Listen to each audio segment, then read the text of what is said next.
हरे कृष्णा। सभी का स्वागत है। आज हम सफला एकादशी की व्रत कथा करने जा रहे हैं। ध्यान पूर्वक श्रवण कीजिएगा और इस व्रत कथा से मिलने वाले पुण्य का फल प्राप्त कीजिए। तो आइए आरंभ करते हैं। सफला एकादशी व्रत कथा पौष मास कृष्ण पक्ष की। युधिष्ठिर बोले, कृष्ण पक्ष में कौन सी एकादशी होती है, उसका क्या नाम है, क्या विधि है और किस देवता का पूजन होता है? हे जनार्दन, ये मुझसे विस्तार से कहिए। श्री कृष्ण बोले, हे राजेंद्र, आपके स्नेह के कारण मैं कहता हूँ। पौष मास के कृष्ण पक्ष में जो द्वादशी युगशी एकादशी होती है, उसकी विधि लोकहित के लिए मैं तुमसे कहूँगा। इस एकादशी का नाम सफला है। इसके नारायण अधिदेव हैं। विधि पूर्वक उनका पूजन करें। पूर्वोक्त विधि से ही एकादशी का व्रत करना चाहिए। हे राजन, जो सदा एकादशी का व्रत करते हैं वे सर्वथा मेरे प्रिय हैं। अब सफला एकादशी पूजन की विधि सुनो। व्रत के दिन अच्छे ऋतु फलों से मेरा पूजन करें। स्वच्छ नारियल का फल, बिजोर, जंभीरी, अनार, सुपारी, लौंग और अनेक प्रकार के आम के फल और धूप से विधि पूर्वक भगवान का पूजन करें। सफला में दीपदान का विशेष उत्तम रहा है। रात्रि में विधि पूर्वक दीपदान करना चाहिए। जब तक नेत्र खुले रहें तब तक एकाग्र चित्त से रात्रि में जो जागरण करे उसके पुण्य का फल सुनो। हे नराधीप, उसके समान न तो यज्ञ है, न तीर्थ, न संसार में कोई व्रत है। 5000 वर्ष तपस्या करने से जो फल मिलता है वह सफला एकादशी के व्रत करने से मिलता है। हे राज शार्दुल, अब सुनो। माहिष्मति राजा की चंपावती नाम की प्रसिद्ध पुरी थी। राजा के 4 पुत्र थे। उनमें लुम्पक नामक बड़ा पापी था। वह परस्त्रीगामी, जुआरी और वेश्यागामी था। राजा ने पुत्र को ऐसी दशा में देखकर राज्य से निकाल दिया। तब लुम्पक के मन में यह विचार आया कि पिता और बंधुओं ने मुझको त्याग दिया है, अब मुझको क्या करना चाहिए। इस प्रकार चिंता करते हुए उसने विचार किया कि मैं दिन में वन में चला जाऊंगा, फिर रात को वन से आकर पुरी में रहूंगा। यह विचार करके वह नगर को छोड़कर सघन वन में चला गया। नित्य जीव हिंसा और चोरी करता था। इस प्रकार उस पापी ने सारे नगर में चोरी की। पहरेदारों ने उसको पकड़ लिया, परंतु राजा के भय से छोड़ दिया। वन भगवान को अत्यंत प्रिय था। वहां अति प्राचीन पीपल का पेड़ था। उस वन में उस वृक्ष को देवता की तरह मानते थे। उसी स्थान पर वह पापी लुम्पक रहा था। निंदित और दुष्कर्म करते हुए उसको पौष कृष्ण सफला एकादशी का दिन याद आया। हे राजन, दशमी की रात्रि को वस्त्रहीन होने के कारण शीत से पीड़ित होकर बेहोश हो गया। शीत के कारण पीपल के नीचे उसको नींद नहीं आई और वह मृतक के समान हो गया। दांतों को कटकटाते हुए रात बीत गई। सूर्योदय होने पर भी उसको होश नहीं आया। सफला एकादशी के दिन लुम्पक बेहोश पड़ा रहा।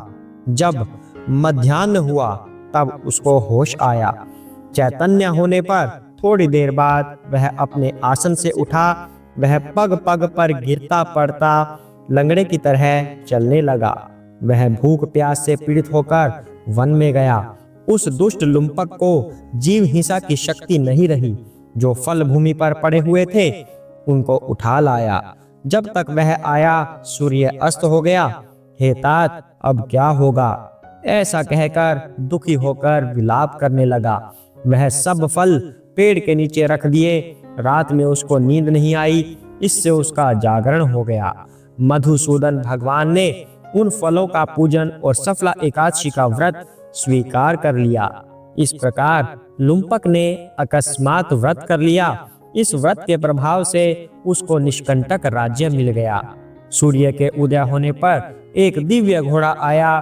दिव्य वस्तुओं से युक्त वह घोड़ा लुम्पक के पास खड़ा हो गया। उसी समय आकाशवाणी हुई, हे राजपुत्र, वासुदेव की कृपा से और सफला के प्रभाव से अपने निष्कंटक राज्य को ग्रहण करो। पिता के पास जाकर निष्कंटक राज्य का उपभोग करो। बहुत अच्छा कहकर उसने स्वीकार कर लिया और वह दिव्य रूप हो गया। कृष्ण भगवान में परम भक्ति हो गई। सुंदर आभूषणों को धारण करके पिता को नमस्कार करके घर में रहने लगा। उस वैष्णव पुत्र को पिता ने निष्कंटक का राज्य दे दिया।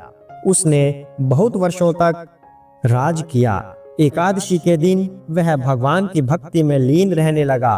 वृद्धावस्था प्राप्त होने पर पुत्र को राजगद्दी देकर मन को स्थिर करके विष्णु की भक्ति में तत्पर होकर वन को चला गया। इस प्रकार से जो सफला एकादशी का व्रत करते या सफला के महात्म्य को सुनते हैं वे इस लोक में यश लेकर निस्संदेह मोक्ष को प्राप्त करेंगे। हरे कृष्णा। यह थी सफला एकादशी की व्रत कथा। इसमें फलाहार क्या किया जाता है? इस दिन नारियल, नींबू, अनार, सुपारी आदि अर्पण करके नारायण भगवान की पूजा करनी चाहिए। इस दिन तिल और गुड़ का सागार लिया जाता है। आइए आपको तुलसी माता की कहानी अब सुनाते हैं। तुलसी माता की कई कहानियां प्रचलित हैं। उनमें से एक तुलसी माता के विवाह की कहानी है। आज हम इससे कुछ अलग कहानी तुलसी माता की करेंगे, बुढ़िया माई की तुलसी माता की कहानी। आइए इस नई तरह की कहानी को श्रवण करते हैं। जय तुलसी माता। कार्तिक महीने में एक बुढ़िया माई तुलसी जी को सींचती और कहती कि हे तुलसी माता, सत की दाता, मैं तेरा बिडला सींचती हूँ।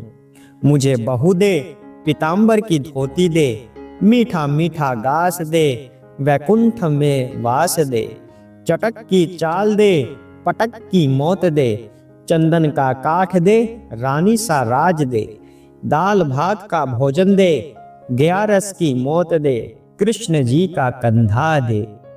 तब तुलसी माता यह सुनकर सूखने लगी तो भगवान ने पूछा कि हे तुलसी, तुम क्यों सूख रही हो?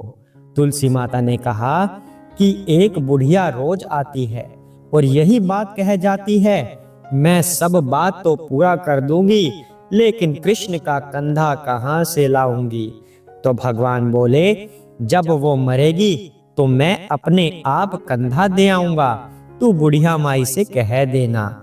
जब बुढ़िया माई मर गई, सब लोग आ गए। जब माई को ले जाने लगे तो वह किसी से न उठी। तब भगवान एक 12 बरस के बालक का रूप धारण करके आए।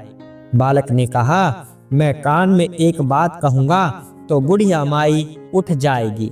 बालक ने कान में कहा, बुढ़िया माई मन की निकाल ले, पीताम्बर की धोती ले, मीठा मीठा गास ले, वैकुंठा का वास ले, चटक की चाल ले, पटक की मौत ले, कृष्ण जी का कंधा ले।